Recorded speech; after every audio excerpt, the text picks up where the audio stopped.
Silver Charm, every day is Derby day. It's like winning the Derby every day living at Old Friends, right, pal? No, I feel that way. I know I feel that way. Even his lead rope is in Zenyatta's colors. You might have noticed that he's got pinups of Zenyatta in his running shed. I have no idea how he got him there. He's just he's not really part of the Me Too movement yet, but we're trying on him. He's starting to get a little more sophisticated. He thinks Me Too means me too. Give me more stuff, don't you? Hmm? And these are his roses for the Derby. Huh. What do you think, pal? He's very patient. Okay, now they're all in. Come on. Come on.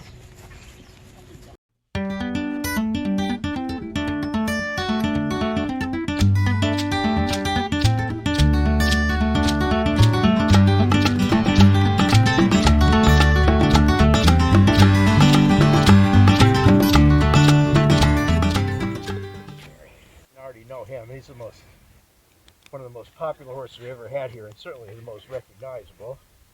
And I've had him since 1999. Loretta Lindeman, who's like my daughter, she was my trainer up at Rockingham Park and at Suffolk, and she got him off a slaughter truck for 40 bucks. She got him and 2 ducks and a goat. And then the people at Rockingham that ran the track, which is now defunct, they didn't want this little horse taking up a stall. So she had to find some place to put him. And right about that time, Diane and I were considering coming to Kentucky. And I said, well, I'll take them. We'll go to Kentucky. They must have places for Kentucky for little horses. Anyway, we moved to Midway. And as soon as we moved, a friend of mine brought him down on his trailer from New England. And he arrived and we had a big backyard. And he loved the backyard. Diane used to fix him oatmeal every day. And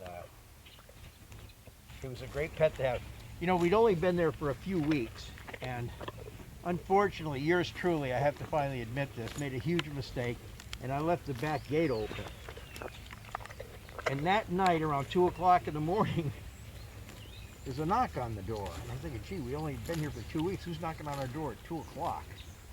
And really, a Kentucky guy out there, and he goes, say, ain't you the fellow with the little horse in his yard? I go, yes, sir. And he goes, well, you better come get him. He's up here with our mares. And sure enough, found his way into Mr. West, Smizer West. You might remember Smizer and Mac Miller being great partners over the years. He had a bunch of really nice mares up there, and this one was chasing them around. Never give up, do you? And so anyway, we finally got him back. We got him in the yard. He lived in our yard for a couple of years. And then one day the sheriff showed up with a summons.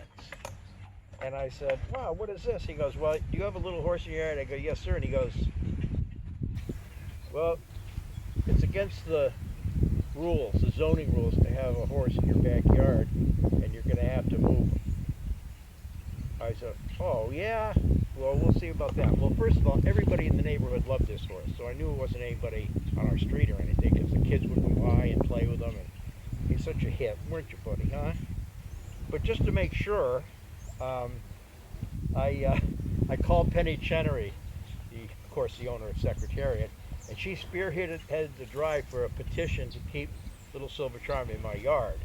And do you know, more people signed our petition to keep Little Silver Charm in our yard than voted for mayor on both sides of Midway. So the one thing the whole town agreed on was you, right? Yeah. I know, I adore you too. And we've had him ever since. And he's got his own book now. He's just turned into the greatest pet you could ever have. And the greatest friend, right? Yeah, he is. He speaks to my wife. My wife understands his nonverbal communications, Diane White, and she wrote a book about him. She said she just wrote down what he said. So he has his own book, He's got thousands of friends on Facebook. He's just a perfect little horse, and I can't believe he's as old as he is. We think he's about 34 or 35 years old, and he looks like a kid. He's all dappled out. He takes me for a walk every day,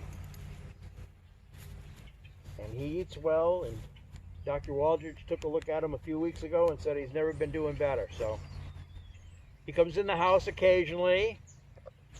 He loves ginger snaps, but you can't buy the cheap ones that save a lot. I tried to pass those off on him one day, and I have to go to Whole Foods to buy the expensive ones with the real ginger, or he won't eat them. He does have his standards, don't you, buddy? Huh?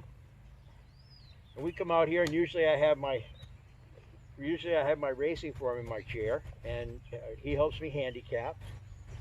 We have a great old time, and Silver Charm's right there. So Silver Charm supervises Little Silver Charm. In fact, they're pretty good pals. Let's see, you want to go see your namesake?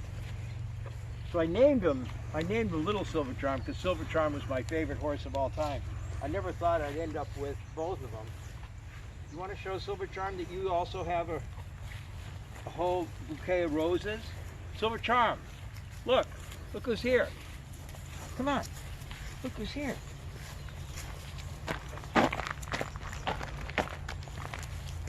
You want to come see her?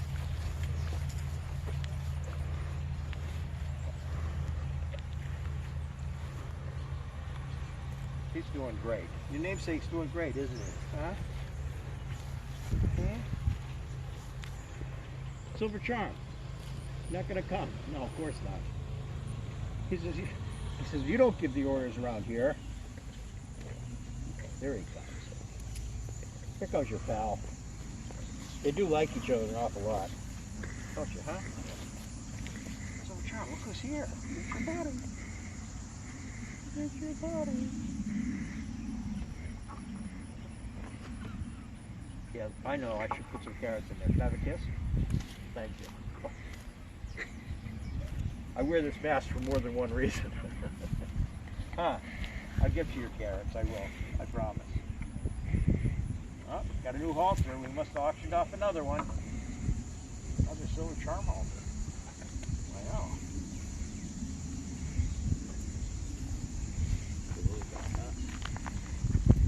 He's 26 and he's, I think, closer to 36, so, and they get along. I'll be back.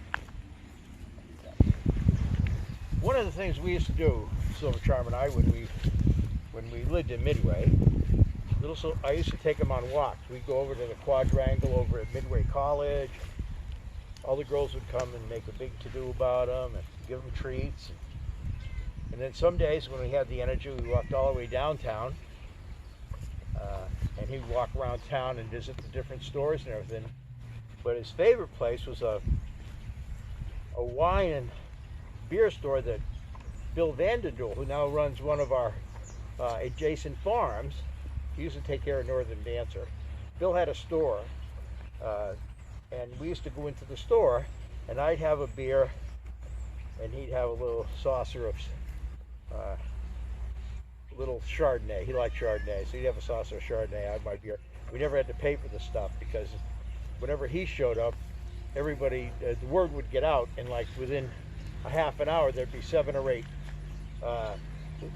They'd be 7 or 8 deep at the bar, petting the horse and getting their picture taken and all that kind of stuff because he was so popular. So he was always a good fundraiser for us and a good fundraiser for Bill because he loved going to the bar and he loves people. I think he's a little depressed the tours aren't around.